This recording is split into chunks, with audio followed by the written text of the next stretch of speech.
बर्दाश्त future perfect tense खे पढ़ण जी ऐं सम्झण जी कोशिश कंदासीं। फ्यूचर परफेक्ट टेंस सां परफेक्ट टेंस इस्तेमालु उते थींदो आहे कोई बि कमु थी चुको हुजे, कमु ख़तम थी चुको हुजे, परफेक्ट सां इस्तेमालु उते कंदा आहियूं, भले पास्ट में इस्तेमालु कयूं या प्रेज़ेंट में इस्तेमालु कयूं या फ्यूचर में इस्तेमालु कयूं।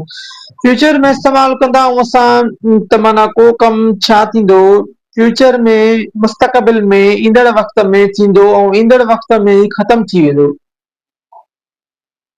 मिसाल हिन जो आहे कोई जेको आहे सो 7 बजे खीर वारो ईंदो आहे त पोइ जेको आहे सो छा थींदो असां 7:15 बजे उथंदासीं त पोइ छा थींदो खीर वारो त असां ॾे अची चुको हुयो, माना अची हलियो वियो खीर वारो, अची वियो हलियो, असां निंड पियासीं, असां निंड मां उथियासीं न त खीर वारो अची हलियो वियो। This tense is used to express an act that is predicated to be finished within certain spent time in the future. इहो टेंस ॿुधाईंदो आहे प्रेडिक्टेड कंदो आहे, यानी माना ॿुधाईंदो आहे त का फ्यूचर में असां सुभाणे ॻाल्हि करण वारा आहियूं, असां सुभाणे जेको आहे छा करण वारा आहियूं, 2 विडिया 10 बजे भरे चुका हूंदासीं। 10 बजे कोई माण्हू चए थो त भई 11 बजे तूं असां छा वांदो हूंदे, 10 बजे 10:30 बजे वांदो हूंदे, ठीकु आहे असां चऊं था असां वांदा हूंदासीं, असां 10 बजे वीडियो जेको आहे सो या वीडियो लेक्चर जो भरे चुका हूंदासीं, असां पोइ माना छा हूंदासीं, वांदा हूंदासीं।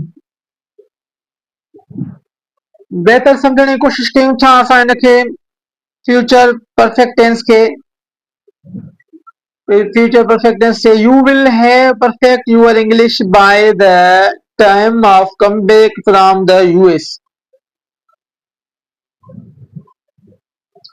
तव्हां जेकॾहिं तव्हां जेको आहे सो इंग्लिश परफेक्ट टाइम ते करे चुका हूंदो, छा हे चए थो you will have been perfect, तव्हां परफेक्ट थी चुका हूंदो, तव्हां जेको आहे सो सिखी चुका हूंदो English time U back from USA, तव्हां इंग्लिश सिखी चुका हूंदो परफेक्ट में इंग्लिश या इंग्लिश में परफेक्ट पूरा पूरा थी चुका हूंदो time you come back from USA, USA जेको आहे सो अचण खां अॻु में, यूएसए खां वापसि अचण खां अॻु में तव्हां इंग्लिश सिखी चुका हूंदो। Will you have perfect your English by the time of you come back from USA? असां छा जेको आहे सो असां इंग्लिश सिखी चुका हूंदासीं यूएसए अचण खां अॻु में। अच्छा, विल हैव असांखे ॿुधाईंदो आहे त हे फ्यूचर ज़मान मुस्तक़बिल जो जुमिलो आहे, ज़मान ईंदड़ वक़्त जो जुमिलो आहे। विल हैव हिन जो जेको आहे छा आहे ऑक्सिलरी वर्ब आहे या हेल्पिंग वर्ब आहे, ऐं ॿियो जेको परफेक्टेड आहे वर्ब जी थर्ड फॉर्म इस्तेमालु थी आहे हिते, इहो छा आहे, इहो मेन वर्ब आहे। इन जुमिले में छा थींदो आहे, सब्जेक्ट इस्तेमालु थींदो आहे, उन खां पोइ हेल्पिंग वर्ब इस्तेमालु थींदो आहे, वर्ब जी थर्ड फॉर्म इस्तेमालु थींदी आहे, उन खां पोइ ऑब्जेक्ट या रेस्ट ऑफ सेंटेंस सॼो जुमिलो इस्तेमालु थींदो आहे। इहे असांखे ॿुधाईंदो आहे त प्रेडिक्ट ॾींदो आहे, का सोच ॾींदो आहे या को आइडियो ॾींदो आहे, ख़्यालु ॾींदो आहे त को कमु जेको आहे सो थी चुको हूंदो, फ्यूचर में ई थींदो पर को कमु फ्यूचर में ॿिए एक्शन खां अॻु में थी चुको हूंदो परफेक्ट। यानी माना असां इहो चई सघूं था असां जेको आहे सो 10 बजे कपिड़ा धोई चुका हूंदासीं, या असां 10 बजे जेको आहे सो मानी खाई चुका हूंदासीं, या हूअ मानी जेको आहे सो 10 बजे पचाए चुकी हूंदी। कोई पुछंदो आहे न त 10 बजे तूं सुभाणे छा कंदे, असां त मानी पचाए चुका हूंदासीं, पोइ ईअं असां हुनखे सिंपली तरीक़े सां ॿुधाईंदासीं। अहिड़े तरीक़े सां हिन में विल हैव ऐं पास्ट पार्टिसिपल यानी वर्ब जी थर्ड फॉर्म इस्तेमालु थींदी आहे। विल हैव इन द पास्ट इहो जेको आहे इस्तेमालु थींदो आहे, ऐं ॿियो छा ऑब्जेक्ट या रेस्ट ऑफ सेंटेंस जो इस्तेमालु जुमिले में थींदो आहे।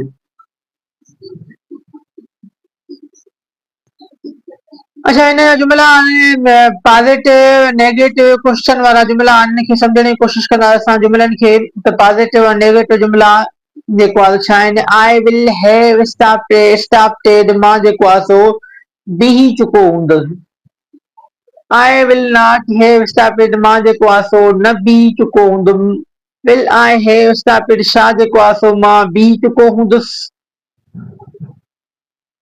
परफेक्ट असांखे इहो ॿुधाईंदो आहे त कमु को थी चुको आहे, कमु थी वियो आहे।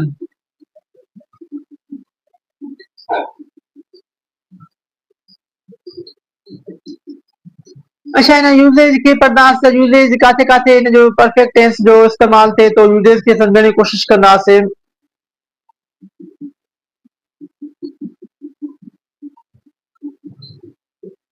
Future perfect tense express idea something occur will be another action in the future. Future perfect tense से जेको आहे सो idea या ख़्याल जेको आहे सो छा कंदो आहे occur कंदो आहे before another action ॿिए action खां अॻु में ॿिए कम करण खां अॻु में हिकिड़ो action occur कंदो आहे ॿुधाईंदो आहे it can show that something will happen before a specific time in the future इहो असांखे ॿुधाईंदो आहे त फ्यूचर में जेको आहे सो कमु को ॿिए कम थियण खां अॻु में हिकु कमु थी चुको आहे। By the next November, I will have received my promotion. Next November थियण खां अॻु में I will have received my promotion. मां जेको आहे सो promotion या अॻिते जेको आहे सो नौकरीअ में promotion या अॻिते upgrade वधीक grade मिली चुको हूंदो मूंखे। By next November खां by next November I will have received my promotion मां जेको आहे सो promotion वठी चुको हूंदसि next November खां अॻु में। By the time he gets home she is going to have cleaned the entire house. By the time gets home हूअ जेको आहे सो छा कंदी आहे he gets home ही घर में हूंदो she is going to have cleaned इहे जेको आहे सो सफ़ाई करे चुकी हूंदी घर जी। I am not going to have finished this test by 3 o'clock मां जेको आहे सो न वञी चुको हूंदसि मां जेको आहे सो न वञी रहियो हूंदुमि टिनि टेस्ट में मां न वञी चुको हूंदुसि न वञी रहियो हूंदसि टेस्ट में टी बजे। Will she have learned enough Chinese to communicate before she moved to Beijing? छा उहा जेको आहे सो सिखी चुकी enough communicate ॻाल्हाइण ॿोलाइण सिखी चुकी हूंदी अॻु में बीजिंग वञण खां अॻु में उहा चाइनीज़ ॻाल्हाइण सिखी चुकी हूंदी।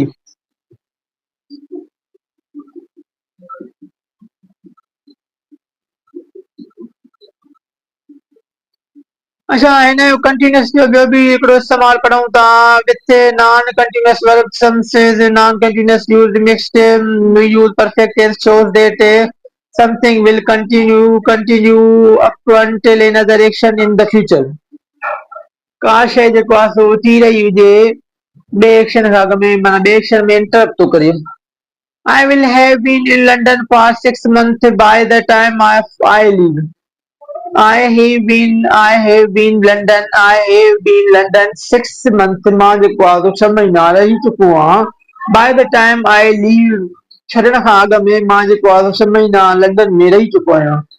By Monday Sosan is going to have had my book for a week.